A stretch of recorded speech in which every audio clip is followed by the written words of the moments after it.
wabarakatuh. Hi everyone, welcome to our English class with me, Ustazah Zulfa. Today, we are going to talk about suggestions and offers. So, what is suggestions and what is offer? Nah, untuk mengetahui jawabannya, perhatikan kalimat berikut. First, my friend had a problem in learning English. So, I said to her, "Why don't you join an English course?" Second, there was a friend coming to my house. So, I said to her, "Would you like a glass of orange juice?" Dari kedua kalimat tersebut, kira-kira yang mana ya yang disebut dengan suggestion dan yang mana yang disebut dengan offer? My first sentence is called as suggestion and my second sentence is called as offer. So, in bahasa Indonesia, we can say suggestion means saran and offer means tawaran. Now, let's discuss it one by one. Suggestions. Suggest means to propose or introduce a plan or idea for someone's consideration. Jadi, kalian pernah kan mempunyai sebuah masalah atau memerlukan bahan pertimbangan ketika ingin melakukan sesuatu? Jadi, teman kalian suggest atau memberikan saran atas masalah kalian tersebut. Jadi, suggestions can be a plan, idea, or solution, or advice.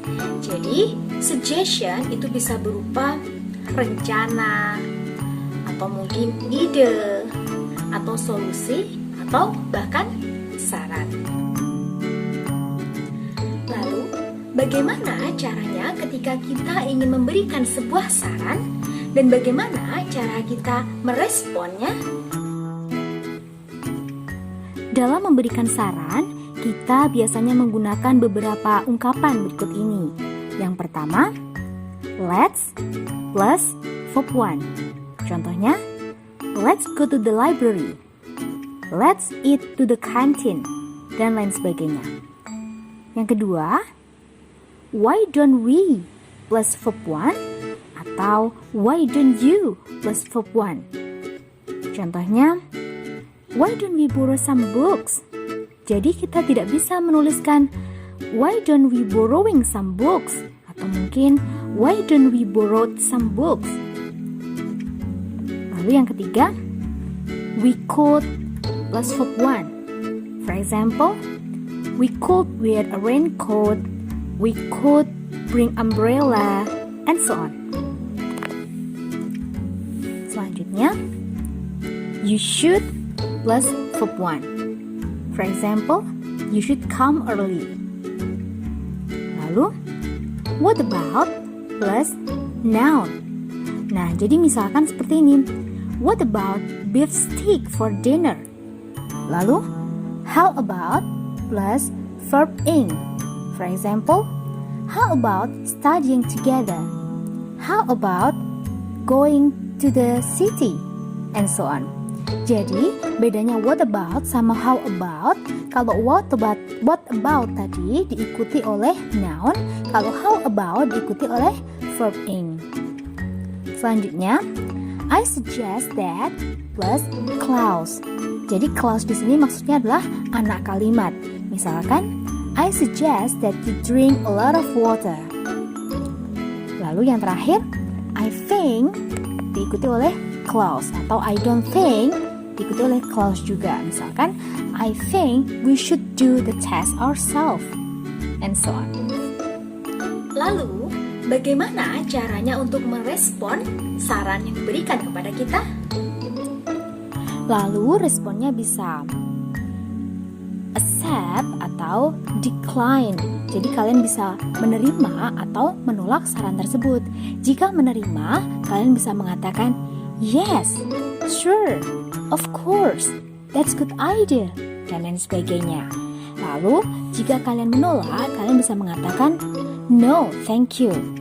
Tapi kalau kalian menolak, kalian harus mengatakannya dalam bentuk yang sopan. Misalkan, no, thank you, I do not feel like going. Atau mungkin, sorry, I think I will go out first and then do my homework, dan lain sebagainya. Nah, mudah bukan cara untuk memberikan saran dan meresponnya?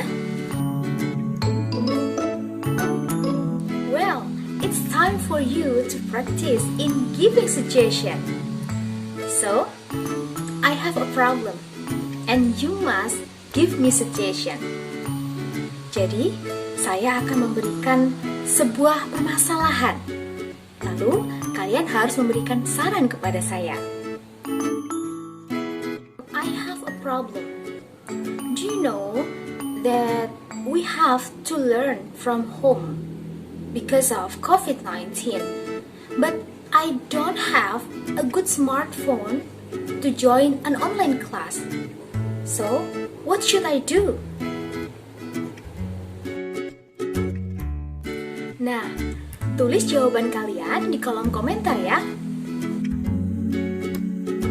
Okay students, I think that's all for today, and we will come back on the next video which will talk about offers. Sampai jumpa di video selanjutnya. See you. Wassalamualaikum warahmatullahi wabarakatuh.